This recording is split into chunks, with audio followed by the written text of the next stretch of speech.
Happy Friday! So this week we talked about how accessible you should be to the clients that you're serving. Do you give them your personal email? Do you give them your personal cell phone number? Do you just keep it professional where they can reach you through the funeral home, or they can reach you through your work email, the general mailbox?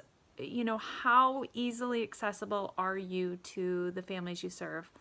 Got a lot of feedback on this one, and it's kind of a draw where some of you are finding that you're having really good luck giving your personal email, your personal cell phone number. People are not abusing it. They're feeling more comfortable being able to text you and get a quick response than wait till morning, and they're more comfortable with the texting.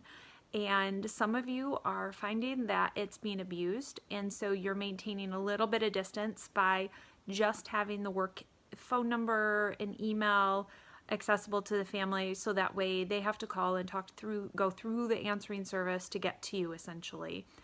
And there's a lot of pros and cons with this. I think that it comes down to the good old adage where the bad ruin it for the good. So it only takes one family who misuses that extension of your personal connection for you to stop giving it out to people. I know that even with the main phone lines, people call at all sorts of hours for all sorts of questions. 11 o'clock at night, somebody wants to call and check on a prearrangement. Or 5 in the morning, I one time woke up and I thought, oh, this is a death call, and it wasn't. It was a family member calling because she wanted to discuss bringing the grandchildren to the visitation and how that mentally is going to affect them. And so she wanted to discuss that with me at 5 in the morning. And I will never forget that woman. She was a little wacky anyway, but I thought, I understand this is pressing on your heart and your mind right now, but 5 in the morning, you couldn't have waited a little bit longer to maybe discuss this.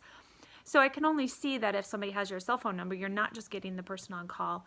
You can wake up a director any hour for any question. And we always tell people, at least I do, I would rather you call me with a question than be up wondering about it all night long. So I do like the accessibility for families, but it takes that one person who misuses it, who calls you 3 months after the funeral at 2 a.m. to ask you something that makes you want to distance yourself. So pros and cons, and I think you guys are all finding your way through it. But I think it is a really great point that we are becoming more comfortable with nonverbal communication through texting and emailing.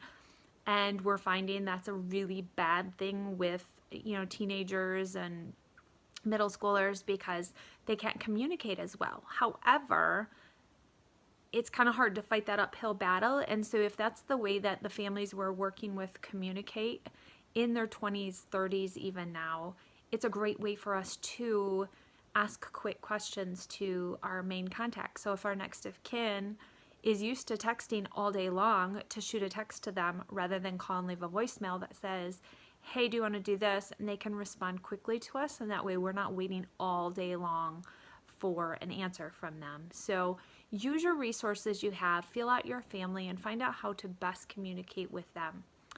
Thanks, guys. Keep it up. Customer experience is key in all of this, and you're doing so well at providing the best customer experience. Bye.